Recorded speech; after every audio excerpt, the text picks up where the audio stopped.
सबसे पहले तो आप सबका शुक्रिया कि आप लोग बड़े शॉर्ट नोटिस पे आपने तकलीफ़ की आने की। बेसिक पर्पस था कि हम आपके ज़रिए पब्लिक को बताना चाहेंगे कि पिछले दिनों से ये जो बर्फ़बारी वगैरह हुई थी, पिछले सालों के मुकाबले में उस पिछले एक्सपीरियंस को देखकर लोगों में भी शायद ये था शक व शुबात कि शायद इस दफ़ा बिजली की हालत ख़राब होगी, पानी नहीं मिलेगा और रोड्स नहीं चल पाएंगी। तो मुझे बताते हुए ये खुशी हो रही है कि हम आइडियल तो नहीं पहुंचा पाए, लेकिन जो हमारी कोशिशें थीं और जो हमने ड्यूरिंग समर जो हमने सारी प्रिपरेशंस की और सारे जितने कंसर्न डिपार्टमेंट से जो क्रिटिकल डिपार्टमेंट्स हैं हमारे पब्लिक सर्विसेज को लेकर, एसेंशियल सर्विसेज को लेकर, उनके साथ जितना भी हमने होमवर्क किया था उसने अच्छा फ्रूट दिया। और आज की डेट में हम आपको बता सकते हैं कि करीबन एक स्टेशन को छोड़ के 33 केवी का जो स्टेशन है हमारा करना का, जिसके बारे में भी मैं बताना चाहूँगा कि उसके लिए भी तंगोदोस से कोशिश की जा रही है। इस वक्त भी लोग काम पे लगे हुए हैं, 4-4 फीट बर्फ़ में वो काम कर रहे हैं और मुझे यकीन दिलाया गया है कि या तो आज शाम को नहीं तो कल दोपहर तक वहाँ की भी बिजली रिस्टोर हो जाएगी। मैं कॉन्स्टेंटली करना के लोगों के साथ, जो वहाँ के लोकल्स हैं, उनके साथ कांटेक्ट में हूँ। जहाँ तक रेस्ट ऑफ द वैली का ताल्लुक़ है, हमारे जो 33 केवीए थी वो बिल्कुल करीबन फॉल्ट फ्री रही। 11 केवीए के ऊपर कई जगहों पे दिक्कतें आईं, लेकिन वो फौरी तौर पर दुरुस्त कर ली गई और करीबन 138 के करीब या 140 के करीब जो हमारे ट्रांसफार्मर्स वगैरह भी डैमेज हुए थे, उनमें से भी 115 के करीब सारे रिस्टोर किए जा चुके हैं और बाकी का भी रिस्टोरेशन तेज़ी से चल रहा है। तो एज़ ऑन डेट हमारी बिजली की position back to the same stage है जहाँ पे बर्फ़ों से पहले थी। और जहाँ तक रोड्स का ताल्लुक़ है, हमारी मेन रोड जो है करीबन सब क्लियर हो चुकी हुई हैं और इंटीरियर में कुछ रोड्स जो हैं उनके ऊपर भी काम तेज़ी से चल रहा है। और जो हमारी रोड लेंथ थी टोटल 7,627 किलोमीटर पे, जहाँ पे हैवी स्नोफॉल आया था, उनमें से जो आया कि हम ज़ोर ज़बरदस्ती कुछ नहीं करना चाहेंगे। मेरे हॉस्पिटल सुपरिटेंडेंट साहिबान से, डायरेक्टर साहिबान से और प्रिंसिपल साहब से भी बात हुई। कोशिश ये है कि वहाँ पे समझा के किया जाए। थोड़ा बहुत जो डिस्ट्रिक्ट एडमिनिस्ट्रेशन की तरफ से हेल्प, पुलिस को वहाँ पे लॉ एंड ऑर्डर मेंटेन करने के लिए नहीं, उनको डिसिप्लिन में रखने के लिए मेरी एसएसपी साहब से बात भी हो गई है। कुछ मदद जो चाहिए होगी हॉस्पिटल अथॉरिटीज़ को, वो हम दे रहे हैं। ये वाकई सही बात है कि रश आज की डेट में ज़्यादा था क्योंकि पिछले कुछ दिनों से लोग घरों में बंद थे, तो सडनली रश आया है, लेकिन उसका भी मदावा किया जा रहा है। जी देखिए, if fishes could be horses, everything should have been there, there shouldn't have been any corona. लेकिन जो प्रॉब्लम सामने आती हैं उसके साथ साथ ये नई चीज़ें हैं आ रही।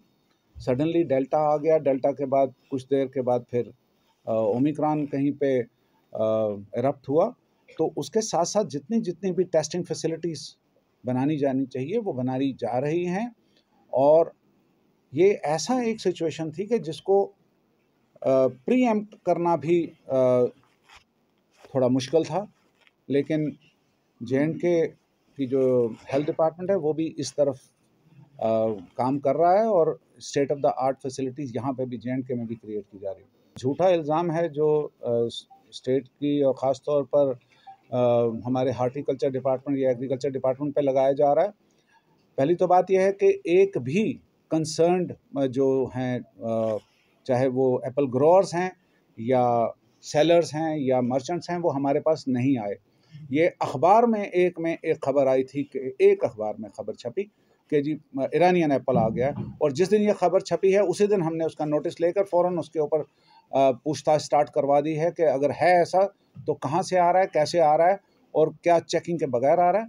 तो ये बात आपका कहना मैं मानने के लिए बिल्कुल तैयार नहीं हूँ कि एडमिनिस्ट्रेशन, आपका कहने का मतलब है कि क्या वो स्मगल करवा रहे हैं। हम कश्मीर के एप्पल को वर्ल्ड मार्केट्स में इस वक्त भिजवा रहे हैं। हम इस वक्त आज भी दुबई में, कतर में चल रहा है हमारा, तो हम यहाँ वहाँ से लेकर यहाँ पर आएंगे। छोटी रोड्स हैं वो भी आज शाम तक या कल सुबह तक वो भी क्लियर हो जाएंगी। पानी का मैंने चेक करवाया, पानी की कहीं पे कोई प्रॉब्लम नहीं आई है। और जहाँ जहाँ पे भी बिकॉज पानी की प्रॉब्लम का डायरेक्ट कनेक्शन होता है बिजली की सप्लाई के साथ, तो चूँकि बिजली की सप्लाई इस दफ़ा इंश्योर की गई और ख़ास तौर पर जो एसेंशियल सर्विसेज वाली जगह थी, तो वहाँ पे हर एक जगह पे करीबन पानी, पीने का पानी साफ़ मुहैया किया जा रहा है। जो इसके अलावा जो मेन मकसद था कश्मीर के टूर का भी, और आप लोगों से बात कर कर आप लोगों के ज़रिए लोगों तक बात पहुंचाने का, वो ये है कि जो कोविड का इस वक्त एक स्पाइक आनी शुरू हुई है, उस सिलसिले में हम देख रहे हैं कि लोगों में लापरवाही बहुत आ रही है। शायद कुछ टीवी चैनल्स पे उन्होंने ये सुन के कि ओमिक्रॉन जो है, जो ये नया वेरिएंट आया है, वो इतना डेडली नहीं है, बीमार करता है लेकिन फैटेलिटीज़ उसमें काफ़ी कम है, तो उन्होंने एहतियात को बिल्कुल आलमोस्ट ख़त्म कर दिया। और उसके चलते हुए उन्हें ये एहसास नहीं है कि अगर 1000 केसेस आते हैं कोविड के, तो उसमें से ओमिक्रॉन के केसेस 100 से भी कम हैं। बल्कि जम्मू कश्मीर को ले तो 5, 7, 8, 9 केसेस आ रहे हैं, जबकि बाकी केसेस जो हैं वो उसी डेल्टा वेरिएंट के हैं, जिसने पहले भी बहुत तबाही की है। तो आपके ज़रिए से मैं पब्लिक से भी गुजारिश करना चाहूँगा कि इस चीज़ को लाइटली नहीं लीजिए और इससे पेशतर के हालात उनके लिए ख़राब हो जाएं, बिकॉज़ हम उनकी सेफ्टी के लिए वरिड हैं।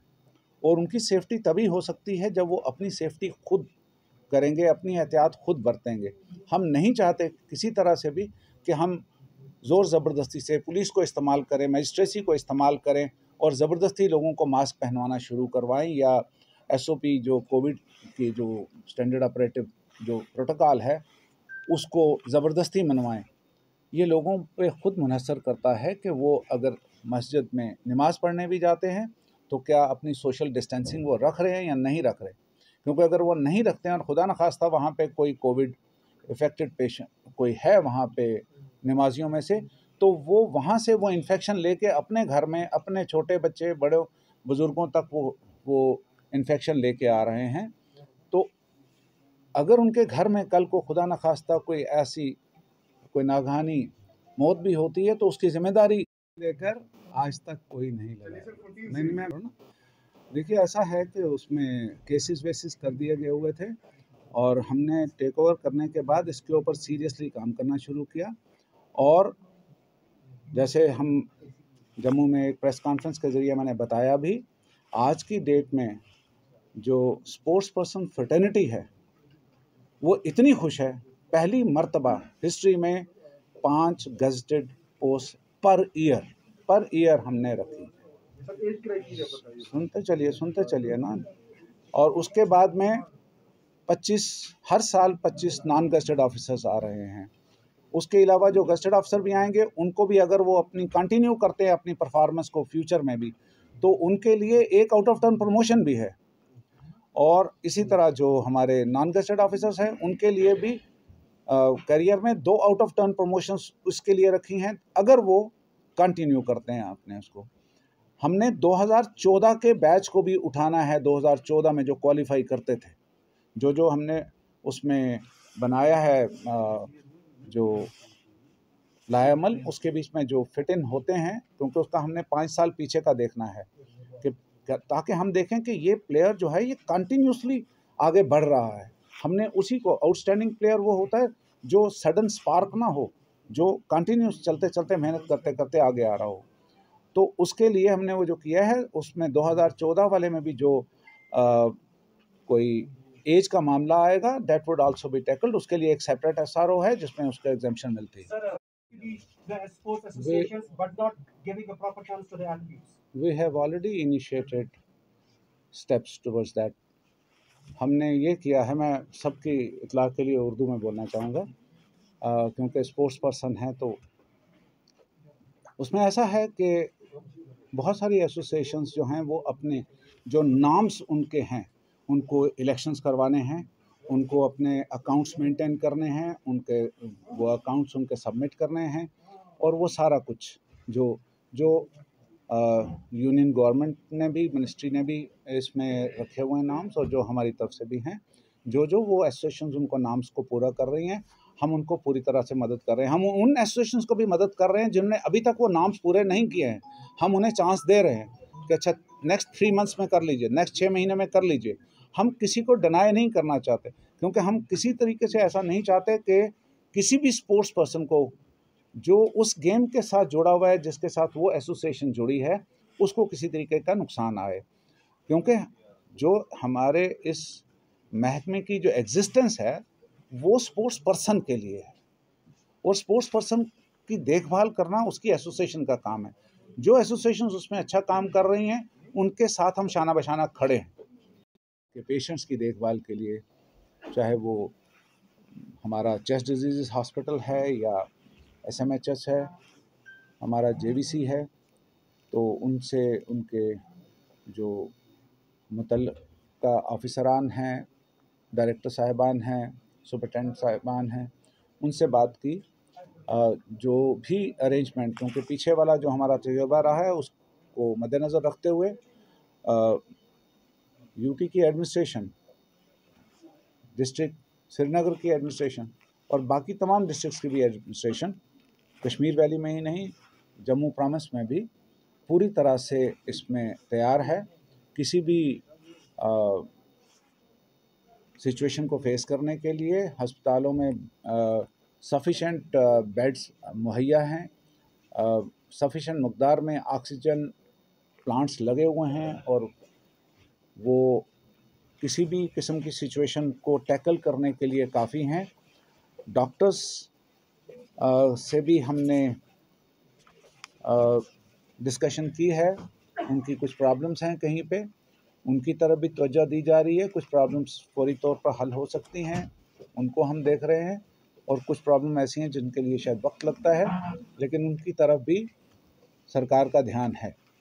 तो बाय एंड लार्ज हम कोविड के मामले में भी पूरी तरह से प्रिपेयर्ड हैं। लोगों को घबराने की ज़रूरत नहीं, सिवाय इस चीज़ के कि उन्हें अपना ध्यान खुद रखने की कोशिश ज़रूर करनी चाहिए। और जहाँ तक बाकी फैसिलिटीज़ का ताल्लुक़ है, बिजली है, पानी है, रोड्स है, राशन है, उस तमाम में हर एक जगह के ऊपर इस वक्त कहीं पे कोई प्रॉब्लम हमें सामने नहीं आई। और मैंने बिजली के मामले में तो मैं specially thanks to chief engineer साहब, मैं उनके वहाँ पे कंट्रोल रूम में भी गया, और जहाँ पे डायरेक्ट उनके कॉल सेंटर में जो कॉल्स आ रही थी, मैं ख़ुद उनको मॉनिटर कर रहा था कि किस तरीके से कॉल आई है, उसके ऊपर क्या क्या एक्शन हुए हैं, किस किस जगह पे किस अफसर को बताया गया और वो ऑफिसर कैसे उसको रिएक्ट कर रहा है। तो जितने भी ये डिपार्टमेंट हैं मुतल्लिका डिस्ट्रिक्ट एडमिनिस्ट्रेशन की सरबराही में, इन तमाम डिपार्टमेंट्स का काम जो है इस वक्त तक बहुत सराहना के तारीफ़ के काबिल रहा है। शुक्रिया।